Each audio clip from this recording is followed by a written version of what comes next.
Hai, welcome to Herald Chess. Terima kasih sudah klik video ini. Di video ini sangat spesial, gue akan bahas tentang teori karokan, teman-teman.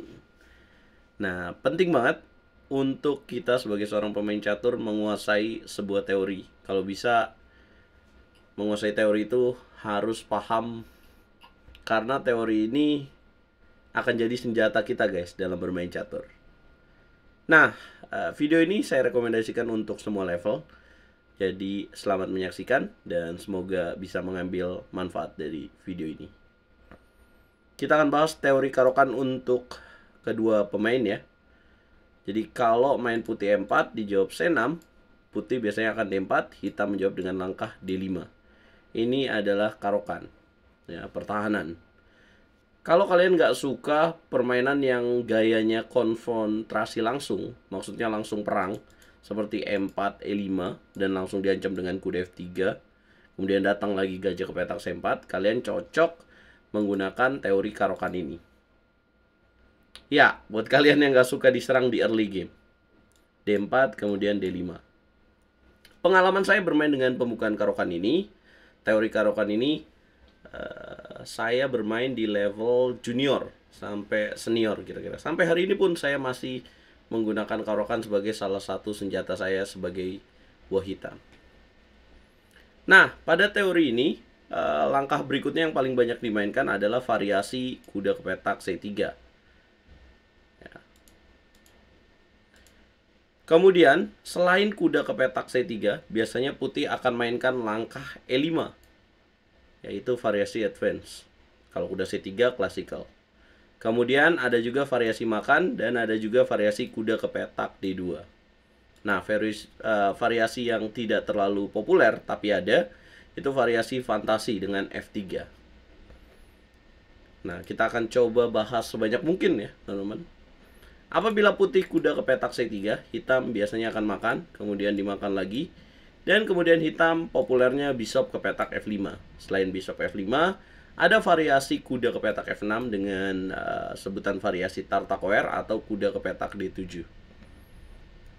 Kemudian putih lanjutkan dengan kuda G3, hitam bishop ke petak G6, dan putih mainkan langkah H4 dengan tujuan mengancam bishop.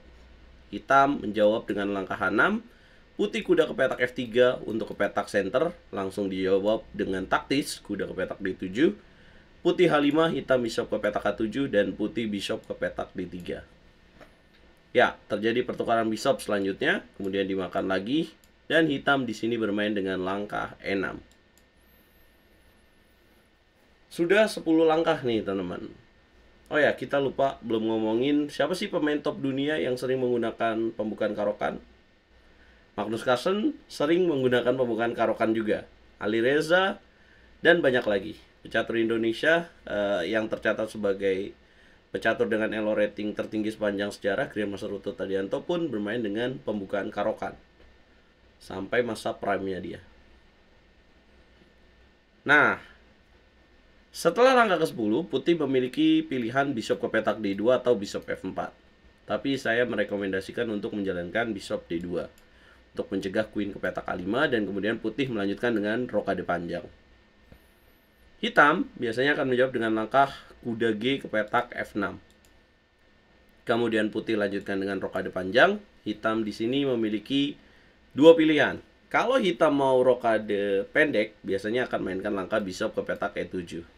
Kalau dia mau rokade panjang, biasanya queen ke petak C7.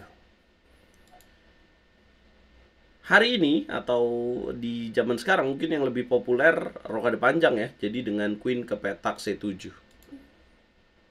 Nah, kemudian putih lanjutkan dengan kuda ke petak E4, hitam melanjutkan dengan rokade panjang atau A6. Ya, A6 ini menarik ya. Dengan tujuan tidak melakukan rokade panjang tapi benteng ke petak D8. Oke, tapi kita bahas yang rokade panjang aja ya, teman-teman. Nah, kemudian putih G3, kuda makan kuda.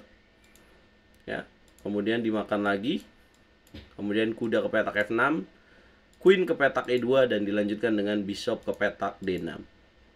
Nah, ini adalah 16 langkah awal dari teori karokan variasi klasikal, yaitu kuda ke petak C3. Kalau ditanya ini enak mana, kalau secara posisi, kalau kita mengacu pada engine Stockfish 17 ini enak putih dengan variasi saat ini posisinya. Tapi ya, main catur itu kan manusia itu kan tidak selalu sama dengan engine ya. Jadi tidak bisa dikatakan kalau putih akan menang mudah dalam posisi setelah mencapai langkah ke-16 ini. Nah, apa yang harus kita lakukan? Yaitu tergantung pada bagaimana kita mengenal lebih dalam bagaimana mengolah pembukaan karokan ini di middle game. Nah, itu yang harus kita pelajari lebih dalam. Bagaimana cara kita supaya mengenal teori ini lebih dalam lagi dan lebih mantap lagi? Caranya adalah dengan teman-teman mencari referensi dari game yang dimainkan dengan variasi seperti ini sebagai contoh ya, sebagai influence teman-teman untuk bermain dengan variasi klasikal ini. Kalau sebagai hitam ya cari bagaimana hitam Grandmaster top dunia merespon seperti ini. Contoh partai yang akan kita coba cari, mungkin ada partai elo rating 2700 ya, yang paling tinggi. Vladimir Akopian melawan Asmai Parasvili Zurab Asmai Piri. Ini dari tahun 2005. Nah, putih menjalankan langkah C4, hitam C5. Nah, ini poin penting nih. Ketika putih jalan C4, di sini C5. Ya. Kenapa putih tidak boleh menjalankan C5? Nanti nggak enak buat hitamnya. Jadi jangan kasih space untuk putih menjalankan langkah C5. Kemudian bishop C3, dimakan, dan kemudian A6. Nah, teman-teman tinggal ingat-ingat deh bagaimana cara Grandmaster ini bermain pada variasi ini ya. Nah, kemudian simpan dalam perpustakaan otak teman-teman dan jadikan itu sebagai repertoire teman-teman ketika bermain dengan putih atau hitam pembukaan karokan variasi klasikal ini.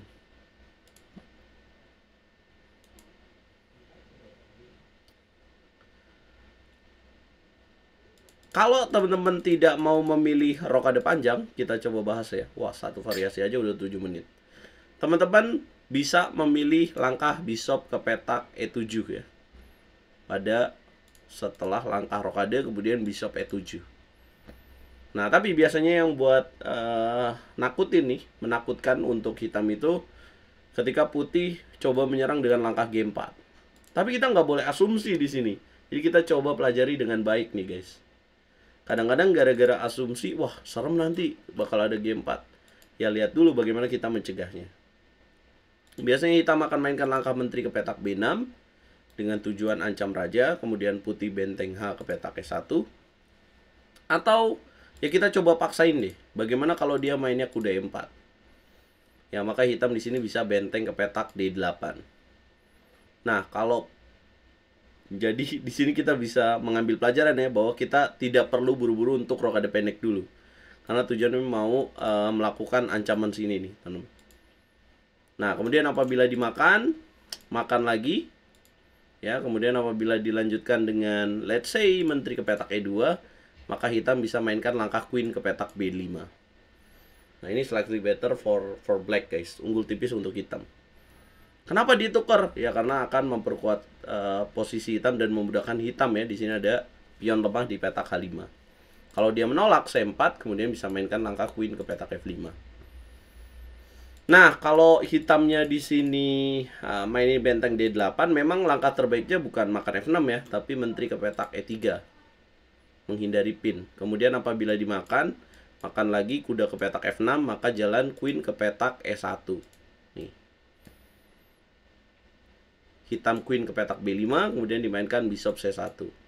Kalau hitam di sini rokade, kemudian dilanjutkan dengan kuda ke petak E5. Nah, kemudian C5. Nah, ini udah mencapai 19 langkah. Sangat seru banget ya.